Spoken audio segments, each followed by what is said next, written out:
So, this episode is going to be a bit different than usual because we're taking you behind the scenes for a conversation between the founders of Sober Life Rocks to hear in real time what we've been wrestling with and where we're going. We've been thinking a lot about these questions. What if the future of connection doesn't look anything like the events we've grown accustomed to? Or what if people aren't actually craving bigger conferences or louder networking events or more happy hours? What if they're really craving something much simpler? To feel seen, to belong, to have conversations that matter. And these conversations have created our vision for next year's conference, Amplify Sober Choices. And truth be told, this isn't really about a conference. It's about what happens when you start questioning the way we've been gathering for decades. If you've stepped away from drinking or the things that used to numb you, you know it changes your life. But it changes the people watching you too. You become quiet proof that something better is possible. On Sober Life Rocks, we talk with people who realize that their choice wasn't just personal, it was a platform, a chance to be a leader, to shorten somebody else's learning curve, to do something that really mattered. If you felt that pull, you're in the right place. Subscribe and stay with us. For those of you who don't know Laura, she is a true visionary. Laura Nelson is the co-founder of Sober Life Rocks, the author of The Inclusive Event Planner, vice president of AI at Mango Voice, and a professional speaker. Laura, welcome back to the show. I love this. Thank you for having me back. I appreciate it. Our show, but that you do all the work on. So I'm glad to be here. Absolutely. Actually, I want to do a quick recognition. I want everyone to know that you are well over 100 episodes now. And that's a huge shout out to you because when we started this, you were like, I'll just be in the background. And you are leading the way with great podcast and great information. And it's hard to get over 100 episodes. For those that don't know, it's a big deal. So congratulations to you and all your hard work. Thank you. Well, it's turned out to be my happy place. Mhm. I love it. And I love having these conversations. So thank you. Thank you for that. So, as I mentioned in the teaser, we are just now announcing about Amplify's sober choices. But what they're not seeing is all the conversations that happened before we got here. The ideas, the frustrations, the wandering through the woods of thinking about all of this, the moments when we looked at each other and said, like, what are we doing? There has to be a better way. So I want to start there. Mhm. Um, And when I think about you in particular, like you've spent years traveling to conferences, speaking at conferences, attending conferences, but also, getting together with friends and family and going to concerts and sporting events and all the things. What started you questioning the way that we gather? That's a great, it takes me back to, early days, right?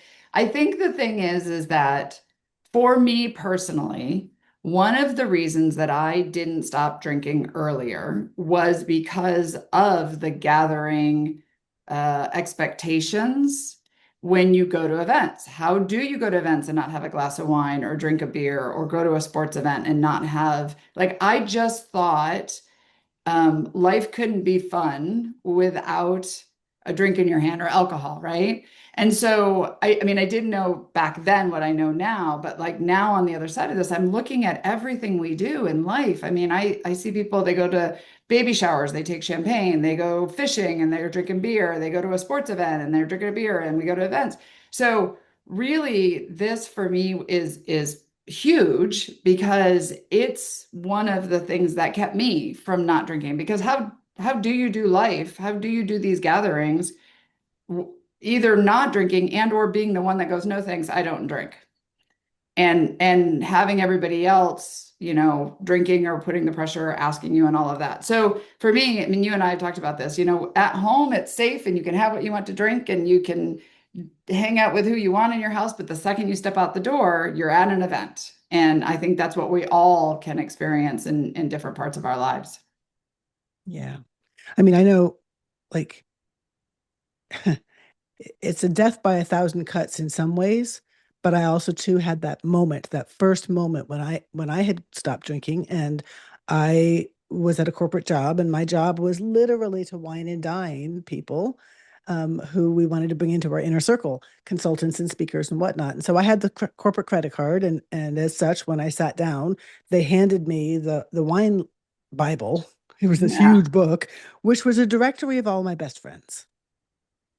And in that Right. moment, it was like, how am I going to do this without drinking?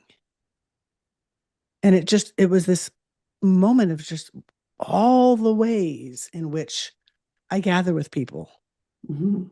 became this sinking feeling of what am I going to do? Mhm. And I think too, really starting to question who you're gathering with and what you're gathering for. I mean, I know we're using this word gather, but like, when I would go to conferences after I stopped drinking, my friends that I hung out with kind of changed because these were my drinking buddies at events. You have an excuse to go out for girls' night out because those were my drinking buddies. And so for people to not only think about how we gather differently, but also how do you gather differently? And then how do we spread this message? Because you're not the only one, I'm not the only one, people listening to this aren't the only one, but yet it still feels very alone when you do go to any type of events and alcohol is included in it, involved in it. Well, speaking of alone, that's the other aspect I wanted to bring up to you is that it's so expensive to go Mhm. to anything anymore, to go to a concert, to go to a fishing trip, to go to a conference. And the only reason that would motivate me to get out of my house, to get on an airplane, to spend the money, or to go to a concert, to buy the ticket, to all the things, is that shared experience and that connection with other people. And I got to tell you that when I go to a lot of these things nowadays, I feel lonely in the middle of a crowd. So true. And Yeah. so I just feel like the whole point is to try to make meaningful connections. Mhm. And I don't know that it's happening.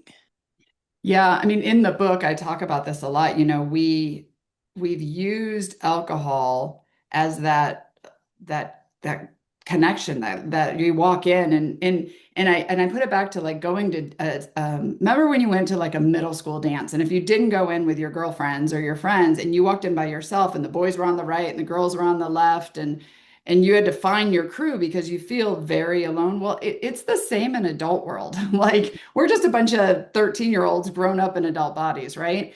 But we haven't really adapted to helping people be able to connect without this crutch, this thing that we always just do. And with society questioning their relationship with alcohol more and more. I think there's more and more people talking about it. It's like, okay, but how do we do life then? How do I show up and not feel so alone in a room full of, hundreds of people like you're talking about?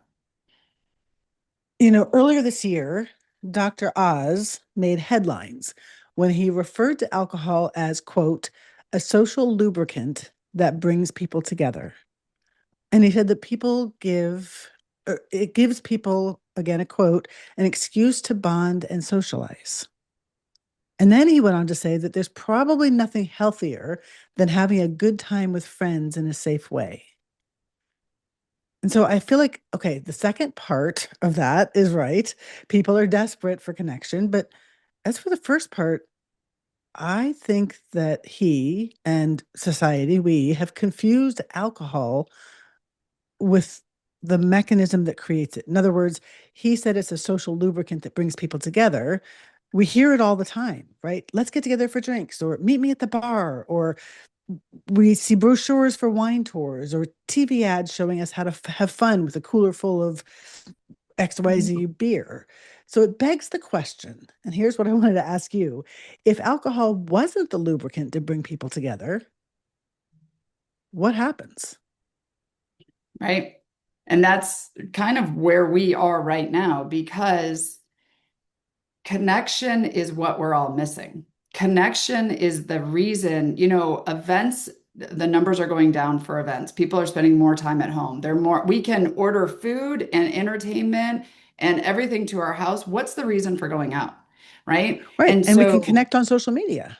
yeah, exactly. But is that true connection? And I'm not saying I'm a psychologist or anything, but like, is that truly connection? You know, you and I are doing this via Zoom and we talk all the time on Voxer and all the things, but to see you in person and to give you a hug and to do a yoga class with you and to really, it's just different, but we haven't been shown or trained or have opportunities a lot of times for this, right? Mhm. I think our younger generation, everyone's talking about the younger generation doesn't drink as much, and that's they've got their own vices, I think. But honestly, I also think that they're not connecting and they're just as lonely because they grew up with this phone in their hand. They grew up behind a computer. And so they haven't, just because they're not drinking doesn't mean that they're connecting, right? Just because, you know, we're learning how to do life again when you stop drinking, and events are wondering what do we do, and we're trying to share this message because it's not a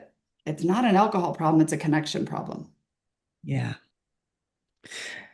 So that kind of brings me to where we get to pull people behind the scenes some. So these are the things that Laura and I've just talked about that we've been talking about since we founded Sober Life Rocks and kind of coming at it from all various different angles. But this past January, we had our very first conference and it was called Amplify Sober Voices. We wanted to support the leaders in this space, this alcohol free or alcohol optional space, in ways that maybe they weren't being supported elsewhere, and to help them level up in areas that they could make a bigger footprint. So we focused on podcasting, speaking, writing, and other ways of making a big impact. It was an amazing event. Close to 80 people were in the room. And since then, I don't know about you, Laura, but I know of at least three people who have started a podcast. I've heard of at least two different collaborations that have come out of that are really cool. And tons of people who have guested on each other's podcasts and really just to your point, meeting in person. I feel it gave people a chance to make new friends and also deepen connections that had only ever happened online. Right. I'm going to tell my favorite memory. I mean, the day was amazing. We had amazing speakers. It was so good to connect with, you know, people who are talking about their, you know, alcohol-free movement or whatever out loud, the recovery out loud. They're sharing their stories. But my favorite time was when it was all done. And I was last, you and I were cleaning up the room and stuff, and we came out, and our sponsor had organized a group to like everybody come to the bar and get appetizers. And in the middle of this hotel bar at a bigger conference was, I don't know, 40, we had three, four big round tables of loud, fun people in small conversations, people in big conversations, telling jokes of people from the sober movement. And we're not saying you have to be sober to like, but just we were dominating the bar and ordering food and getting drinks. And people are like, "Who are you guys?" And we were like, "Oh, we're over here from Amplify Sober Voices." And they're like, "What?" So for me, that was a huge thing because it was like many times I go to these events and as soon as they roll out the drinks and everybody starts drinking, I go back to my room and I'm an extroverted person. I like to hang out and talk and have fun, but the party goes a little differently. And this time people stayed. I mean, they wanted more. They wanted to stay the second day. Like it was awesome. It was awesome. That's exactly what I was going to say. It was, I feel like it was that it was, there was something about that shared experience of we all hold this passion in our hearts to make a difference. And when we're together with people who have that shared passion, it's so energizing and so electric. And we just wanted to keep on going. So, I'm going to add to that too. The great thing also was that there were men, there were women, there were people who lived in other countries. We had people from the UK. We had the speakers, we had podcasters who've never been on stage. So there was so many stories and so many, we like again thinking that we feel so alone sometimes. But now I know so much about these people that I'm seeing their reels on social media and I'm seeing their events that they're hosting. And I know so much more about them that I feel more connected to them, right, than I did before just following an influencer or something. So that was great because there was so much variety in the room. Yeah. And then afterwards, you and I were exhausted. And I so said we I'd never just do another conference again, is what I actually said. I'm like, I'm never doing it again. Just that night. Just that night. and I cried a little. Yeah. Well, we also all got sick a little bit afterwards. There was something going around. So maybe I was a little insane at the moment. But then both of us had this moment, I think, where things shifted. Do you remember that? Mhm. Mhm. Well, I don't know what movement you're talking about because I have my moment. So you share and then I'll see if it's the same or if I have additional. Afterwards, everybody was saying, "Oh my God, I can't wait for this next year. Like, let's do this again." And there was universal, complete agreement. Everybody wanted to come again. Mhm. And I remember, after going through all this exhaustion and the things that happened in my life, thinking, okay, that's great. We could do that again, but what would be the outcome that we would want? Like, is it to do another thing that's the same and just keep on the same path? Or is there something behind those were tactics? Mhm. But what is the tactic for? What is the bigger thing for? Like, what is this? What are we trying to do? And I remember knowing that that had to be the guiding light, but I was in the dark forest wandering around in the woods and I couldn't see the forest for the trees. I felt like I was just muddling along, knowing in my heart that there was something bigger, Mhm. but I couldn't put my fingers around it. Mhm. So What for was it like for me, you? yeah, for me, it was the same. And I felt like we served a purpose our first year because we were serving those who were helping others, listening to podcasts, reading their books. We wanted to support those that were ahead of us, honestly. I mean, these people, we had some amazing, like we were all kind of like, wow, look who's on our stage. So I think it was important for us to get this group together. But for me, it was the last year, I've been really, really feeling like our worlds are melding together, meaning that the event planners, the families, the any events you go to, people are starting to ask, oh, should I have something without alcohol? Or should we do something that's better about connection? We're having more podcasts, people outside of the sober community or the alcohol-free community interviewing people. You're seeing it on news. Like I see all the time, like all these stars that are coming out saying how alcohol doesn't serve them. So I feel like our worlds are blending, where everyone's kind of waking up to this discussion, right? And so that's what I've been wanting in this last year of like, how can we blend this so that those that understand the alcohol-free movement, those that have gone ahead and started this for us, those that stand on stage, we want to support them. We want to be part of that. We want to grow this movement.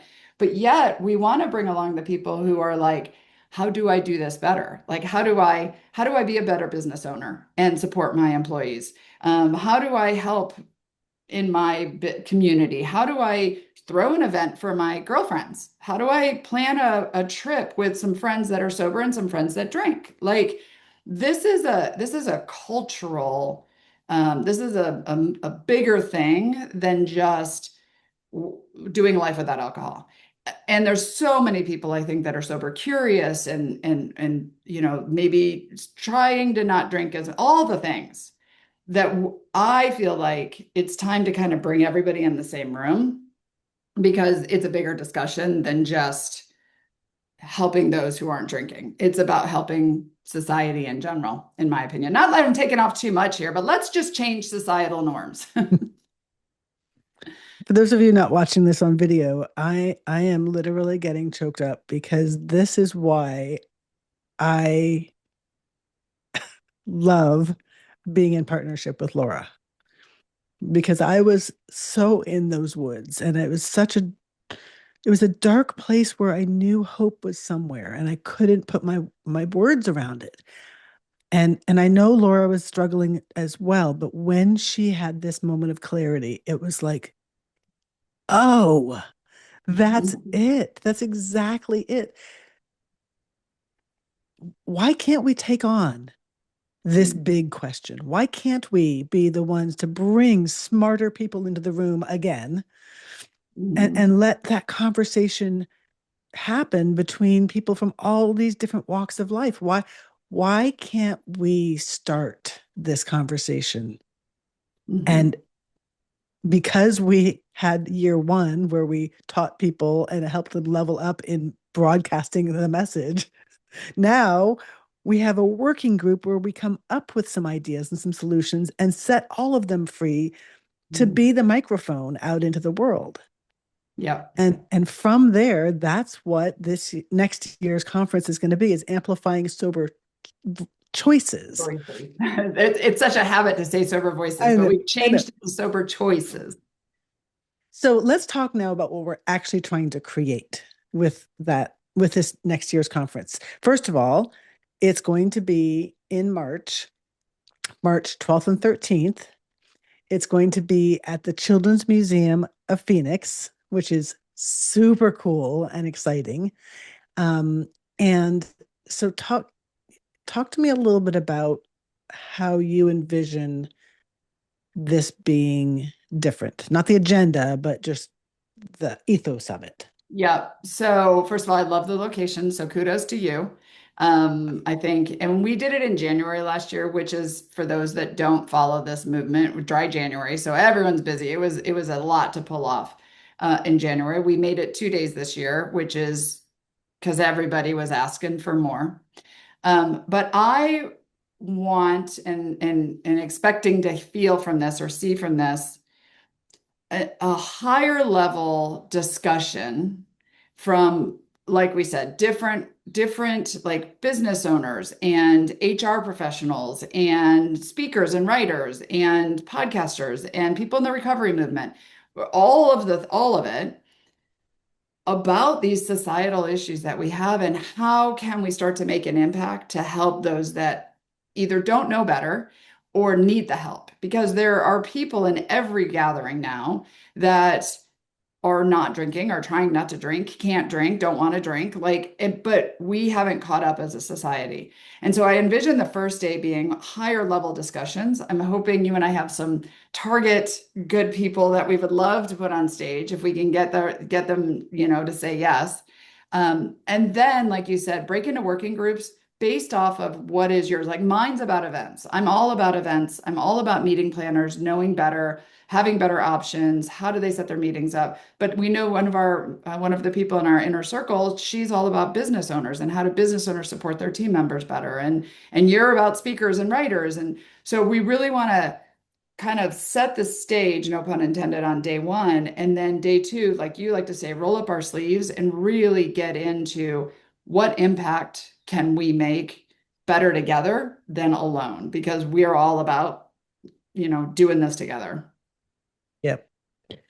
And one of the things I'm super excited about as well is we want to set up very intentional get to know you types of activities. Some of those will be table groups. We'll do it, networking type of event. We have an evening event that we hope to showcase how that can look differently.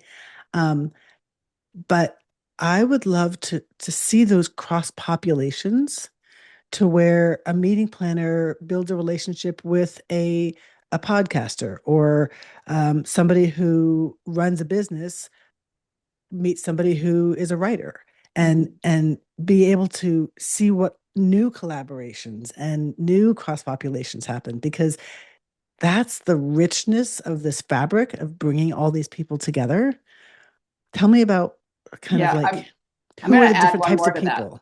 Yeah, I'm Yeah. going to add one more to that we haven't talked about at all, which you and I didn't get the opportunity to support last year. And we feel like this new pivot for this year is going to be supportive, which is the NA brands, the brands that are making they're making the NA versions of mixed drinks or beers or wines that people, we still want to connect. We still, we want to have more than water in our hand. We don't want to go in. I mean, you and I have a cup that says, "Don't ask me what's in my cup." Like, I don't want to have, there we go. It's on our website if anyone needs it, little plug.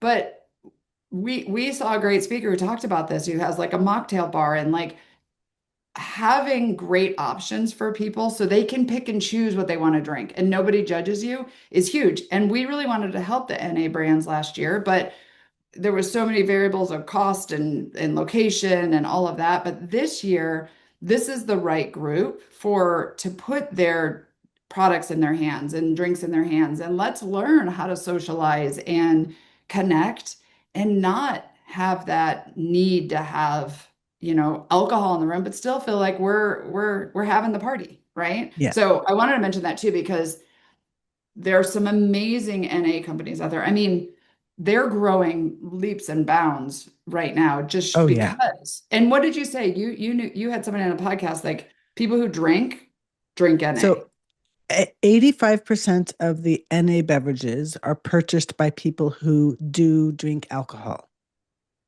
Exactly. Exactly. So if you're listening to this and you're thinking about coming, we're not saying you have to be sober to be at this event. We're not. In fact, Margie coined a word for us way back early on. We call you a sober wingman because we're not saying just because people in the room don't drink, that means we don't care what's in your cup because we don't want you to care what's in our cup.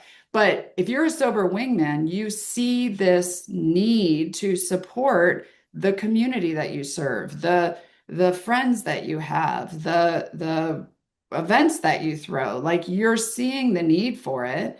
It's kind of like for those listening to this potentially that it's kind of like food allergies. Like you serve those with food allergies and make sure that we have the right food. This is something we put in our body too. So let's have better options available to those that choose, or let's have different options, I should say, not necessarily, but for people to choose. Yep. And so I kind of want to come back now to the very beginning where we talked about um, gatherings and belonging and the loneliness epidemic, because what I want to really make clear is that Amplify Sober Choices is not just about how can we serve more mocktails. Mhm. It's not about how can we create events where alcohol isn't served. It's not about how can we cater to non-drinkers. To me, this is about why do we gather? Mhm. We gather because our lives become richer when we are connected, that we build this tapestry of shared experiences, of differing viewpoints, of learning and growing from each other, of supporting and loving one another in whatever ways we're gathering. Mhm. And yet, if the glue of all of that is alcohol, then how are we serving people who choose not to drink? Mhm. Can we do better? Mhm. Can we create a world in which gatherings have a different glue? And oh, by the way, there's an array of beverages. Mhm. That Yeah. to me is the essence of what I hope that we create at this event. And I'm going to add one more thing to this because I've talked to a lot of event planners and people who are like, well, I haven't seen this as a need. People haven't said anything. It's because when people choose to not drink less, they're becoming more aware of their relationship with alcohol. They don't announce it. They don't show up and say, "Hey, you need to make something special for me." So we have a lot of people. I mean, what was a lot of statistics? Like 50% of Americans are trying not to drink now. Like there's a lot of people who are just trying to fit themselves into an event and be quiet when really we've seen it live in action in a lot of our events where people show up and they feel heard and seen and included. And man, do they talk about it and do they help grow that group or grow that organization or show up to that event. So if you're thinking, well, nobody's come to me and said, you need to have better options. That's probably because they're just trying to fit in and they're maybe not even coming to your event. Maybe they're making an excuse not to come to dinner that night, not to go to that, baby shower. Or maybe they're just putting a glass of seltzer water and lime in it and hoping nobody asks them what they're drinking, right? And that's what really needs to change because wouldn't you feel bad as a host or a family member if you were not recognizing and realizing that somebody you cared about would like to have a better option, would like to be feel included and connected? Yeah. I mean, I think back to parties that friends of mine have thrown that's a Memorial Day party or a Fourth of July party, and I know them and I know that they have good hearts, but what they plan is let's all have a barbecue and drink. Mhm. And what I know about that is that the first 45 minutes is going to be super fun. And after that, it's not so much fun for me. And so I leave early. I plan now to just go for a while and leave early. Right. And I, could that 4th of July picnic or party be reimagined so that there was something that was engaging about it past the 45-minute mark? That's what yep, I'm talking about. Let yep, people drink, have fun. But if I have something else to be engaged with that is yep, not just that, I'm going to stay and have fun and I'm going to remember that event. yep. And by doing this, thinking about this, if you have a group of 10, there's one or two or three people in there who probably don't want to drink or aren't drinking, but they don't know about each other because we're keeping this so on the side. So it's even just the conversation makes it easier and better for people to connect because they have something in common. Just like you wear a Ravens jersey to a game or to an event, people are like, "Oh, you're a Ravens fan." When we know that there are people in the room who are also not drinking, we might sit down and talk for an extra hour or two, right? We might start a game or whatever. So it is the bigger discussion, but it's not for just you and I to sit here and do on a podcast. This has to be across industries. It has to be across, groups. I mean, people, every time we talk about this, people are like, what about concerts? What about sports? We're like, yes, yes, yes. What about that? What about health? Like, there's so many people who are talking about mental health right now. There's panels and all these things, but yet they're not talking about alcohol when they talk about mental health. They should be, right? So we need more people to be included in this conversation if we're going to really make a big impact, which is why we're hosting this. So if you're listening, we want you there. Okay, Laura, use your big sky thinking. If this conference, we say, wow, that was such a success, not just as an event, what would that look like? Oh, I want like these. I said I didn't want them again, but I want these like once a quarter around the United States. I think that we do have to bring people together. We have to put some focus on this. We have to have hard conversations. We have to hear other people's stories. We have to collaborate.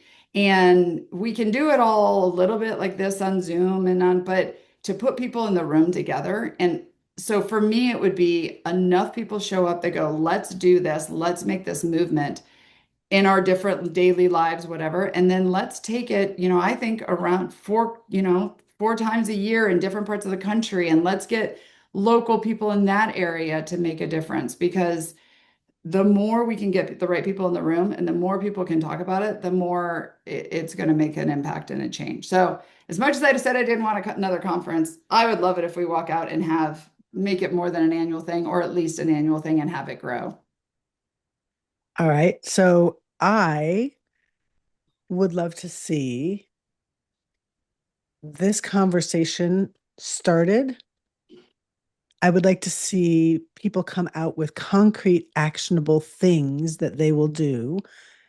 And I would love to see this conversation in a segment on CNN.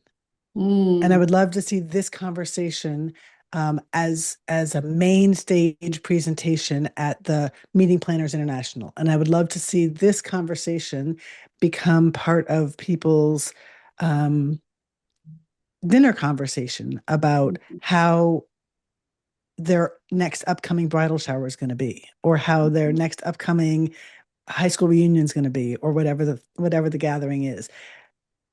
For me, I want this conversation to start here for the smart people that want to be in the room to formulate what the future of gathering could look like and then take it mainstream. Yeah.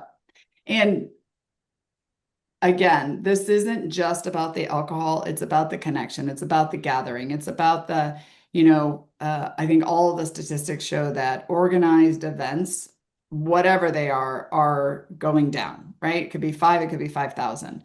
As a society, we have gotten used to being home behind our computers.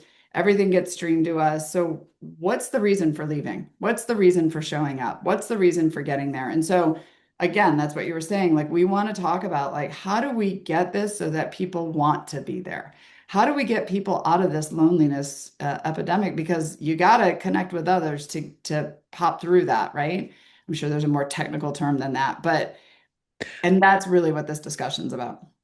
And with AI coming and everybody's talking about, the massive societal shifts that may be happening with AI coming, I think that connecting and a sense of belonging and a sense of community is going to be more important than ever.